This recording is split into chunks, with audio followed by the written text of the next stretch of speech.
अॼु तव्हांखे असां हिकु अहिड़े इंसान जी सची कहाणी ॿुधाईंदासीं जेको हिकु नंढड़ी ॿेड़ी ते पैसिफिक ओशन में गुम थी वियो ऐं उहो बि सिर्फ़ु 10 या 15 ॾींहं न बल्कि 438 ॾींहं। जी हा, हिन माण्हू अणॼाण में हिकु अहिड़ो वर्ल्ड रिकॉर्ड क़ाइमु कयो हो जंहिंखे केरु ॼाणी वाणी बि टोड़णु पसंदि न कंदो।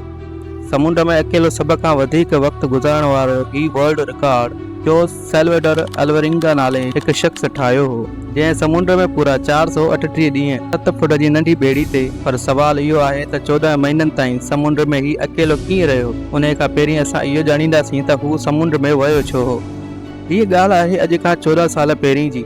हिन कहाणी खे सम्झण लाइ असांखे हलणो पवंदो 12 साल पोइ, यानी साल 2012 में। मैक्सिको जे हिकु नंढे ॻोठ कोस्टा अज़ुल में जोस अल्वरिंगा नाले हिकु शख़्स रहंदो हो। जोस उन वक़्तु 36 सालनि जो हो ऐं हिकु एक्सपर्ट मच्छीमार बि हो। 17 नवंबर 2012 जोस पंहिंजे हिकु साथी सां गॾु मच्छी पकड़ण लाइ हिकु नंढी ॿेड़ी ते रवानो थिया। हिन जो प्लान हो त हू समुंड में सिर्फ़ु 30 कलाक गुज़ारींदा। उन जी वजह सां हिन नंढी ॿेड़ी ते वधीक सामान बि न खयो। हिन 7 फुट जी नंढी ॿेड़ी ते सिर्फ़ु हिकु इंजन हुई ऐं हिकु रेफ्रिजरेटर हुओ जंहिंमें हू मच्छियूं पकड़े रखंदा हुआ। पाण सां गॾु सिर्फ़ु हिकु ॾींहं जो खाधो पाणी खणी वञण वारनि खे कहिड़ी ख़बर त अॻियां 438 ॾींहं हिननि जी ज़िंदगी जा बदतरीन ॾींहं थियण वारा आहिनि। हू मैक्सिको जे सामुंडी पटी खां 120 किलोमीटर परे विया ऐं पंहिंजी जार समुंड में विछाए छॾी। उन इहो वक़्तु हिकु ख़ौफ़नाक सामुंडी तूफ़ान अची पहुतो। हाणे हू पंहिंजी जान बचाइण लाइ हू पंहिंजी जार खे उते ई छॾे वापसि पंहिंजे ॻोठ जी तरफ़ भॻा। पूरा 6 कलाक मुसलसिल ॿेड़ी खे तेज़ रफ़्तार में भॼाए सुबुह जो 7 बजे हू सिर्फ़ु 20 किलोमीटर परे हुआ ते हिननि खे पंहिंजो ॻोठ बि नज़र अची रहियो हो।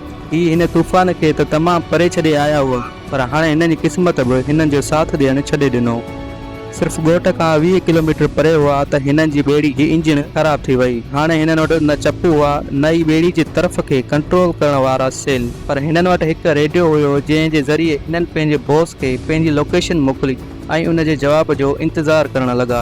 उन खां पोइ जेको थियो उहा हर माछीअ जो ख़राबु ख्वाबु हूंदो आहे। जी हा, पंहिंजे बॉस जे जवाब जो इंतज़ारु कंदे कंदे हिननि जे रेडियो जी बैटरी बि ख़राबु थी वई ऐं हाणे हिन ॿिन्ही माछियुनि जो ॿाहिरीं दुनिया सां मुकमल राब्तो कटिजी वियो।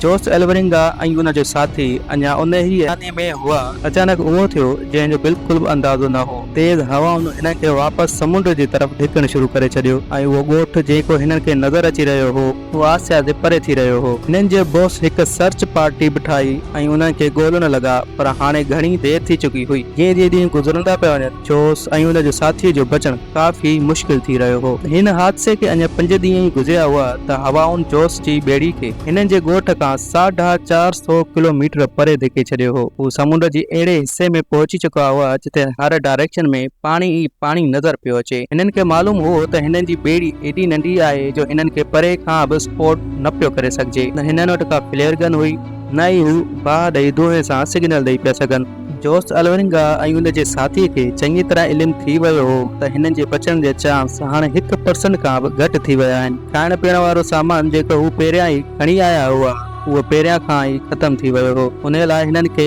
पेट भरण लाइ हथनि सां ई उन्हनि पखियुनि खे पकड़णु शुरू करे छॾियो जेके हिननि जी ॿेड़ी ते वेहण लाइ अची रहिया हुआ। ॿेड़ी जे आसपास में मौजूदु मच्छियुनि खे पकड़े कचो खाइण लॻा। समुंड जो खारो पाणी पीअण सां इंसान जो मौत थी सघे थो।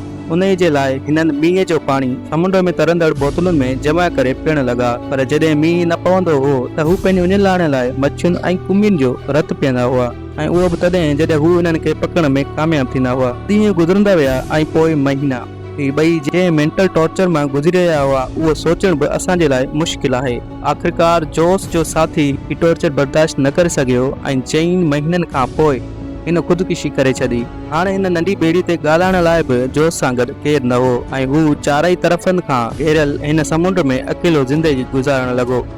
मैप में ॾिठो वञे त हिकु अंदाज़े जे मुताबिक़ जोस पैसिफिक ओशन जे उन हिसे में मौजूदु हो ऐं ही दुनिया जो ख़ामोश तरीन हिसो मञियो वेंदो आहे। एतिरे क़दुरु जो हितां कार्गो शिप बि कॾहिं कॾहिं गुज़रंदियूं आहिनि। मैक्सिको खे छॾे 6 महीननि खां बि वधीक ॾींहं गुज़री विया हुआ ऐं उन ई दौरान जोस पंहिंजे साथी खे बि छॾे ॾिनो हो। उन जी वजह सां हू तमामु घणो फ्रस्ट्रेट बि थी वियो हो। हिकु ॾींहुं जोस खे परे समुंड में हिकु कार्गो शिप गुज़रंदे नज़र आई। पोयनि 6 महीननि में उहो पहिरीं कार्गो शिप ॾिसी रहियो हो। ही मंज़र ॾिसी जोस जी ज़िंदा रहण जी उम्मीद वापसि जाॻण लॻी। जोस कार्गो शिप जी तरफ़ हर तरह जो इशारो कयो, पर बदकिस्मती सां शिप जे क्रू खे हीअ नंढी ॿेड़ी नज़र ई न आई। ॾिसंदे ॾिसंदे जोश जी ज़िंदा रहण जी उमेद ते हिकु दफ़ो ॿीहर पाणी पइजी वियो। सोचो त समुंड जे विच में हिकु ॾींहुं मौत सां विढ़ी जॾहिं आख़िरकार जान बचाइण जो आसरो मिले ऐं उहो बि नज़रअंदाज करे हले वञे त कीअं लॻंदो।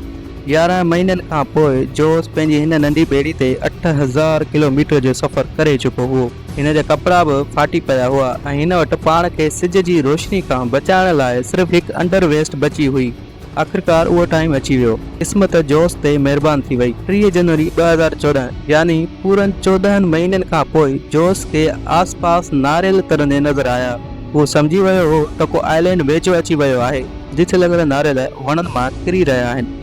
थोरी देरि खां पोइ हिन खे वाक़ई हिकु आइलैंड नज़र अची वियो। हिन खे डपु हो त हीउ आइलैंड बि किथे मिस न थी वञे। उन जी वजह सां हू पाणीअ में लही पियो ऐं तरी करे आइलैंड ते पहुतो। पोइ 14 महीने में पहिरियों दफ़ो ज़मीन ते कदम रखियो हो ऐं जॾहिं हू ज़मीन ते पहुतो त हिन खे हिकु नंढो बीच हाउस नज़र आयो जंहिंमें उतां जा लोकल मौजूदु हुआ। पोइ 438 ॾींहनि में पहिरियों दफ़ो जोश जो कंहिं ॿिए इंसान सां राब्तो थियो। हीउ आइलैंड मार्शल आइलैंड जो हिकु रिमोट आइलैंड हो जंहिंखे इबॉन एटोल चयो वेंदो आहे ऐं हीउ आइलैंड जोश जी शुरूआती पॉइंट खां 11000 किलोमीटर परे हो। उहा बि जोश जी क़िस्मत हुई जो हू समुंड में हिकु टुपके जे निशान बराबर आइलैंड ते पहुची चुको हो। न त जोश खां अगरि हीउ आइलैंड बि मिस थी वञे हा त जोश जो अॻियो स्टॉप फिलिपीन में हुजे हा जेको हिन आइलैंड खां बि वधीक 5000 किलोमीटर परे हो। उतां हिन खे वापसि पंहिंजे घर मोकिलियो वियो जिते हिन खे पहुचंदे ई हिकु ॿी मुसीबत हिन खे घेरे छॾियो। वापसि पहुचण ते जोश हिकिड़ो 438 ॾींहनि जे नाले सां किताब पब्लिश कयो